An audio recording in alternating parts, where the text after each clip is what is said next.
Welcome to Red Dead Redemption 2. I added over 100 mods to turn this game into a western zombie apocalypse. Our initial goal was to get our pelt pack horse all the way to Saint Denis in order to sell all the pelts Arthur had been hunting and trapping for weeks now. Instead, we lit our horse and the pelts on fire on accident while fighting zombies off. So after spending a relaxing time in Valentine, John ran into Sadie and she decided to follow him. They then, along with Buddy the dog, went over to Beecher's Hope to go see John. Together, they decided to come up with a plan better than just packing a horse full of pelts. We needed something more reliable and sturdy. So days passed as they thought of a plan. Arthur and Sadie helped out around the farm where they could, and all was pretty peaceful. The farm was well fenced off and only a few zombies here and there popped in. So after a few days of collective thinking, Arthur, John, and Sadie came up with the ultimate plan. They'd build a wagon, a tough, rugged wagon, ready to withstand anything that comes towards it. There were plenty of supplies on the farm already, so the trio got to work. Days went by as they developed the plans, and construction started happening.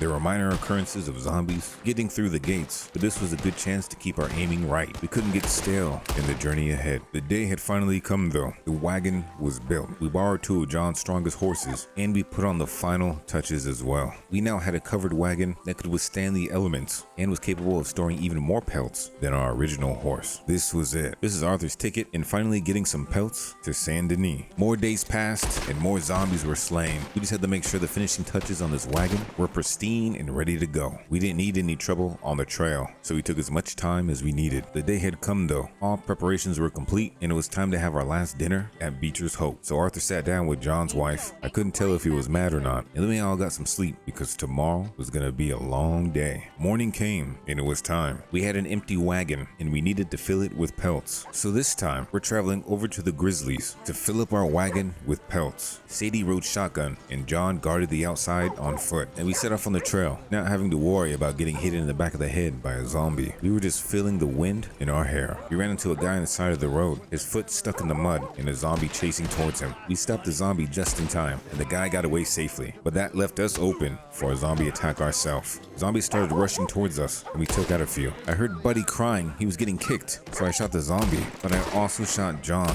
in the back of the head. This was not good. I decided to stow him just like a pelt, and then I noticed Sadie was on the ground as well. I'm not too sure what happened, so I'm gonna take her with me as well and figure it out later. I don't want to leave them for the zombies to eat. We just left for this journey and two of our mates were already potentially dead. Arthur and Buddy get out of there and we continued going towards the destination. We needed a safe spot to check in with Sadie and John. The roads were foggy and the zombies were no problem. Our wagon was strong enough to run them over, so we traveled across bridges, across the train tracks, and even into rocks. That was unfortunate. We checked to make sure the bodies were still in the back, and gladly the horses were uninjured. Nothing would stop us though, so it was back on the path. We eventually crossed the river as well as another bridge. It had been pretty quiet for a while until the last river we crossed. There was a group of bandits waiting to ambush us, and they indeed caught us by surprise. Arthur blacked out and Buddy dragged him to safety next to the water's edge. We lost the wagons and the bodies. This was not good. It hasn't even been a full day yet, and weeks of work were gone. We couldn't let this be the end though. We had to find those bandits that took our wagon and friends. We hopped on our horse and went back to that last location. We found our car on the road, abandoned. I guess they just left it there because there was nothing of value or worth, but the bodies were missing. We had to find them, and luckily they weren't far ahead. We went up the trail just a little bit and we saw the bandits were fighting off a horde of zombies, so we went in for the kill. But we had to get past a few zombies ourselves first, so Arthur turned it into overdrive and cut down the opposition.